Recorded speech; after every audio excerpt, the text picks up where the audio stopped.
हर हर महादेव। आज हम जिस विषय पर चर्चा करने वाले हैं वो अत्यंत महत्वपूर्ण विषय है और इस विषय को लेकर के जो मुख्य बात है वह गीता में भगवान श्री कृष्ण के उपदेश से सूत्र के रूप में निकल करके आती है। स्वधर्मे निधनम श्रेयात् पर धर्मो भयावह। अर्थात अपने स्वधर्म का पालन करने में यदि आप निष्णात नहीं हैं, अगर आप एक्सपर्ट नहीं हैं, अगर आप मास्टर नहीं हैं, प्रवीण नहीं हैं, कुशल नहीं हैं, तब भी अपने स्वधर्म के पालन करने से ही आपका कल्याण होगा। और परधर्म का पालन करने में चाहे आप कितने ही कुशल क्यों ना हो जाएं, वह भयावह स्थिति है, उससे आपको संतुष्टि नहीं मिलेगी। तो स्वधर्म क्या है यह पहचानना प्रत्येक मनुष्य के लिए नितांत आवश्यक है। नितांत आवश्यक इसलिए भी हो जाता है क्योंकि प्रत्येक मनुष्य का अपना जीवन होता है। प्रत्येक आत्मा स्वतंत्र पैदा होती है, स्वतंत्र रूप से उसका शरीर नष्ट होता है, मृत्यु आती है। और मृत्यु होने से पूर्व ही अगर उसमें संतुष्टि का भाव नहीं है, अगर जीवन के प्रति सार्थकता का बोध नहीं है कि जो जीवन जिया हम उससे संतुष्ट हैं अथवा नहीं है, तो जीवन व्यर्थ हो जाता है। जीवन बहुमूल्य है, अमूल्य है, उसकी कोई उपमा नहीं हो सकती। तो स्वधर्म क्या है और सार्थकता क्या है? स्वधर्म की खोज में हमें बहुत कम समय भी लग सकता है और बहुत एक लंबी प्रक्रिया से भी गुजरना पड़ सकता है। वास्तव में हमारा स्वधर्म क्या है, हमारे जीवन का लक्ष्य क्या है, उद्देश्य क्या है, क्या करने से हमारी आत्मा प्रसन्न होगी, क्या करने से हमारे जीवन में सार्थकता आएगी। हम सफलता की बात नहीं कर रहे। दुनिया सफलता के पीछे दौड़ती है। वो अच्छा डॉक्टर बन जाओ, इंजीनियर बन जाओ, आईएएस बन जाओ, आईपीएस बन जाओ, अच्छा नेता बन जाओ, अच्छा संगीतकार बन जाओ, अथवा समाज सेवी बन जाओ, संत बन जाओ, जो भी। किस कार्य को करने से आपके जीवन में आपको संतुष्टि का भाव हो, आपकी आत्मा की जो पुकार हो, वह कार्य अगर आप कर रहे हैं तो अगर आप सफलता से दूर भी है तब भी आप संतुष्ट रहेंगे। जरूरी है कि आप अपनी अंतरात्मा की पुकार सुने। आप वास्तव में चाहते क्या हैं? अधिकांश लोगों के जीवन में अपनी आत्मा से चर्चा करने का समय नहीं होता, इसलिए अधिकतर जीवन असंतुष्ट होते हैं। बड़े बड़े पदों पर पहुंचने के बाद, बड़ी सी प्रतिष्ठा अर्जित करने के बाद, खूब सारा धन वैभव इकट्ठा करने के बाद भी मनुष्य असंतुष्ट रहता है, अप्रसन्न रहता है। दुनिया की दृष्टि में वो सफल है, सब प्रकार का सुख है, लेकिन तमाम प्रकार की घटनाएं समाज में जब घटित होती है तब देखने को मिलता है, अरे ये तो आईएएस था, ये आईपीएस था, ये इतना बड़ा राजनेता था, धार्मिक व्यक्ति था, इसने कैसे ऐसा कर लिया, कैसे ये मर गया, कैसे इसने आत्महत्या कर ली, क्यों ये कदम उठा लिया। तो मूल में जो उसके कारण हैं वह यह है कि वो अपने जीवन से संतुष्ट नहीं था। और संतुष्टि तब होती है जब आप वह कार्य करें जो आपकी आत्मा की पुकार के ऊपर आधारित हो, आपकी आत्मा उससे संतुष्ट हो जाए, आपकी आत्मा को तृप्ति मिले। तो जीवन में सार्थकता बहुत जरूरी है।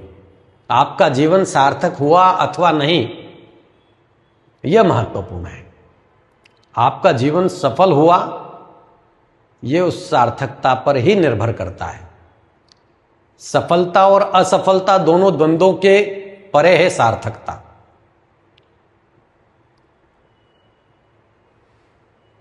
सफल होना अलग बात है, सार्थक होना अलग बात है। आप देखेंगे समाज में कई आईएएस है, आईपीएस हैं, जिन्होंने नौकरी की, फिर मन बदल गया, नौकरी के से त्याग पत्र दे दिया। कोई शिक्षक बन गया, कोई गायक बन गया, कोई समाज सेवी बन गया, कोई विचारक बन गया, कोई आचार्य बन गया, कोई बिजनेसमैन बन गया, क्योंकि उन्होंने उस कार्य को करने के बाद, उस लक्ष्य को हासिल करने के बाद ये पाया कि नहीं, मेरा जीवन इस कार्य के लिए नहीं है, मेरा स्वधर्म कुछ और है, मेरी अंतरात्मा की पुकार कुछ और है। जब तक आप अपनी अंतरात्मा की आवाज नहीं सुनेंगे, तब तक आपके जीवन में सार्थकता नहीं आएगी। आप वह कार्य नहीं करेंगे तो आपके जीवन में संतुष्टि नहीं आएगी। वो प्रत्येक मनुष्य के जीवन में, चाहे स्त्री हो चाहे पुरुष हो, जीवन में अपने जीवन से प्रसन्न रहना, दूसरों के लिए नहीं, समाज को दिखाने के लिए नहीं, स्वयं के लिए। सारी धार्मिक शिक्षाओं का मूल भी यही है कि हम आनंद की प्राप्ति कर सकें। मनुष्य देह मिली है तो हम आनंद की प्राप्ति कर सकें, इस विनाशी देह से उस अविनाशी, अक्षय, अनंत, अबाध आनंद की प्राप्ति कर सकें। हो सकता है लोगों की दृष्टि में आप सफल हो सकता है कि लोगों की दृष्टि में आप असफल हो सकता है कि लोगों की दृष्टि में आपके पास पर्याप्त धन ना हो, संसाधन ना हो, सुविधा ना हो, लोगों की भीड़ ना हो। लेकिन यदि आप आपके स्वधर्म के अनुसार आप अपने जीवन से संतुष्ट हैं, तो वह बड़ी बात है, वही सार्थकता है। यह नितांत व्यक्तिगत और मौलिक प्रश्न है कि हम अपने स्वधर्म की खोज कैसे करें, स्वधर्म को कैसे जानें, हमारी अंतरात्मा की पुकार क्या है, हम क्या ऐसा करें जिससे हमारी आत्मा प्रसन्न हो जाए। कई बार इस प्रक्रिया में लंबा समय लग जाता है। कोई डॉक्टर बन जाता है, डॉक्टर बनने के बाद कुछ समय व्यतीत करने के बाद उसे लगता है कि नहीं, यहां मुझे संतुष्टि नहीं मिल रही है, मुझे समाज के लिए कुछ ऐसा करना है जहां कुछ और कार्य को करके, तो वो सिविल सर्विसेज में चला जाता है अथवा वो कुछ और कार्य करता है। कोई सिविल अधिकारी है तो उसको लगता है कि नहीं, मेरा स्वधर्म ये नहीं है, तो मैं पढ़ाने चला जाता है। समाज में बहुत सारे एग्जाम्पल हैं, उदाहरण हैं हमारे सामने। कई ऐसे नाम हैं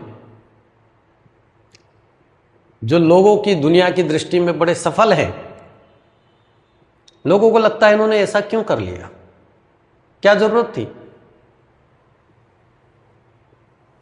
लेकिन किसी क्षण उनकी अंतरात्मा ने पुकारा होगा और उन्होंने उसको सुना होगा। शंकर महादेवन एक अच्छे सॉफ्टवेयर इंजीनियर, लेकिन उन्होंने कहा कि मेरा मूल स्वभाव, मेरा स्वधर्म तो है कि मैं गायन की विधा में जाऊं। आप आजकल देखते होंगे, कशिश मित्तल करके एक हैं जो अच्छे आईएएस पद पे थे, नहीं, आईएएस की नौकरी का त्याग पत्र देकर वो गायन की विधा में आ गए। आचार्य प्रशांत आजकल है, वो भी आईएएस रहे हैं। विकास दिव्यकीर्ति जी, जिनको कई लोग सुनते हैं, वो शिक्षा अध्यापन के कार्य में आ गए, आईएएस की नौकरी छोड़कर। कई सफल राजनेताओं के पुत्र, जिनके पिता एक पूरे प्रदेश के मुख्यमंत्री हैं, लेकिन बेटे ने जो है फिल्म जगत में अभिनय का मार्ग चुना। उसे लगा कि मेरी अंतरात्मा चाहती है कि मैं अभिनय करूं, मेरा मूल धर्म, मेरा स्वधर्म यह है। जिस कर्म को करने से आपकी आत्मा प्रसन्न रहती है, वह आपका स्वधर्म है। और कई बार होता है कि हम स्वधर्म को पहचानने में बड़ी एक लंबी प्रोसेस गुजरना, ये किया, इससे भी तृप्ति नहीं मिली, फिर दूसरा कुछ किया, उससे भी तृप्ति नहीं मिली, फिर तीसरा कोई कार्य किया। लेकिन वास्तव में ये यात्रा एक इवोल्यूशन है, एक पूरी प्रक्रिया है, ये सोपानगत चलती रहती है। कम से कम आप चल तो रहे हैं, एक दिन उस बिंदु पर पहुंच ही जाते हैं। अंतरात्मा की पुकार आपको सुनाई देने ही लगती है, पड़ जाती है कि हाँ, वास्तव में ये है मेरा मन, ये मुझे करने से प्रसन्नता होती है। अब मैं चाहे इसमें सफल हूं असफल हूं वो अलग बात है, लेकिन ये करने भर से मुझे प्रसन्नता मिलती है। और जो अपनी अंतरात्मा की आवाज को नहीं सुन पाते, उनका जीवन सफल तो हो जाता है लेकिन सार्थक नहीं हो पाता, और हम उसको सफल होना नहीं कह सकते। जब तक जीवन में सार्थकता का बोध ना हो, जब तक मरते समय आपको एक संतुष्टि का भाव ना हो, जीते जी आपको संतुष्टि का भाव ना हो, तब तक आप अपने जीवन को सफल कैसे कहेंगे? हो सकता है आपके परिवार में, आपके समाज में, आपके रिश्तेदार, आपके राष्ट्र में आपको सफल माना जा सकता है। लोग कह देते होंगे कि हाँ वो सफल है, उसके पास इतना धन है, इतना अच्छा पद है, इतनी अच्छी प्रतिष्ठा है, इतना अच्छा वैभव है, कीर्ति है, सब कुछ है। लेकिन उस व्यक्ति से पूछा जाए कि क्या आप संतुष्ट हैं अपने जीवन से? और अगर वो कहे कि नहीं, सफल तो मैं रहा लेकिन जीवन सार्थक नहीं हो पाया। कई लोग जीवन में सार्थकता का ये अर्थ लगाते हैं कि आपने दूसरों के लिए क्या किया, समाज के लिए क्या किया, राष्ट्र के लिए क्या किया, इसमें सार्थकता है। उसमें सार्थकता होती है, लेकिन सार्थकता का अर्थ इतना संकुचित नहीं है। मूल अर्थ में सार्थकता अगर खोजी जाए तो वह आपकी अपनी अंतरात्मा की प्रसन्नता के ऊपर है कि आपकी आत्मा संतुष्ट है कि नहीं स्वयं से। आप वह कार्य कर रहे हैं या किया, अथवा कर पा रहे हैं कि नहीं कर पा रहे हैं जिस कार्य के लिए आपका जन्म हुआ था। यह जानना अत्यंत जरूरी है और उस कार्य को करना बहुत जरूरी है।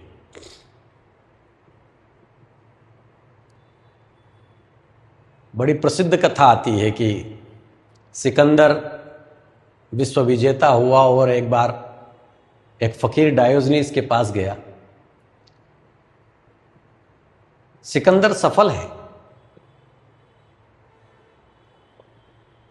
कई राष्ट्र उसने जीते हैं, धरती का बड़ा भूभाग का अधिपति है, विश्व विजय की कामना से को लेकर के कहीं जा रहा है।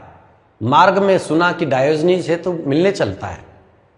डायोजनीस के पास जाकर के उसको यह बोध होता है कि इस आदमी के पास कुछ नहीं है, संसाधन, साधना, साधन के नाम पर कुछ नहीं है, वैभव के नाम पर कुछ नहीं है। ये नंगा फकीर उसके सारे वैभव को, सत्ता को चुनौती देता हुआ प्रतीत होता है। तो बड़े मजे की बात है कि मरते समय सिकंदर के मन के भाव ये है कि मैं अगले जन्म में डायोजनीस बनना पसंद करूंगा बजाय सिकंदर होने के। बड़ी गहरी बात है। क्यों उसके मन में ऐसा आया? क्योंकि उसे लगा कि डायोजनीस अपने जीवन से संतुष्ट है। उसने अपने जीवन को धन्य कर लिया है, वो सार्थक है, सार्थकता है उसके जीवन में। और मैं मर रहा हूं तो असंतुष्ट होकर के मर रहा हूं, छटपटाहट में, आकुलता में, व्याकुलता में मर रहा हूं।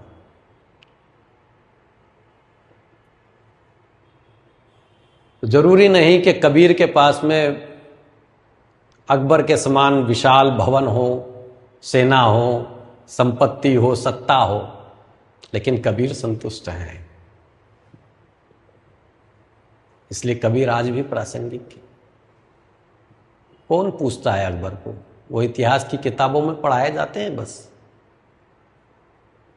वो भी एक कालखंड में वो हुए इसलिए। लेकिन कबीर, तुलसी, नानक, मीरा, रैदास, सूरदास, इन्होंने अपने जीवन को सार्थक किया। इसलिए जीवन में सार्थकता अधिक आवश्यक है। सफलता होना बुरी बात नहीं है, सफल तो होना ही चाहिए, लेकिन जीवन जब सार्थक होगा तभी वो सफल हो पाएगा। उसके बीच के सारे उपक्रम, आप जो कुछ भी कर रहे हैं, वह सब कुछ अंततोगत्वा उस बात पर आकर के टिक जाएंगे कि आप स्वयं अपने जीवन से संतुष्ट हैं अथवा नहीं हैं। अपने जीवन से संतुष्ट होना ही आपकी आत्मा को मोक्ष मार्ग पर प्रशस्त करना है। धर्म, अर्थ और काम, इन तीन पुरुषार्थों का विधि अनुसार सेवन, विधि अनुसार अर्जन, उपयोग, उपभोग, ये सब कुछ इसलिए है कि आप चतुर्थ पुरुषार्थ मोक्ष को प्राप्त कर सकें। और वह आपकी आत्मा मोक्ष की दिशा में तभी आगे बढ़ेगी जब आप अपने आत्मा के आनंद के स्वरूप को पहचानेंगे। आपकी आत्मा प्रसन्न होकर के उस आनंद के मार्ग का अनुसरण करेगी, तब आपकी आत्मा तृप्त होगी और वो तृप्ति की अखंड धारा ही एक दिन मुक्ति का मार्ग बनेगी। इसलिए अपने स्वधर्म को पहचानिए। स्वधर्म बहुत आवश्यक है जानना। स्वधर्मे निधनम श्रेयात् परधर्मो भयावह। आज की बात यहीं तक। आगे फिर कभी इस विषय पर चर्चा करेंगे। हर हर महादेव।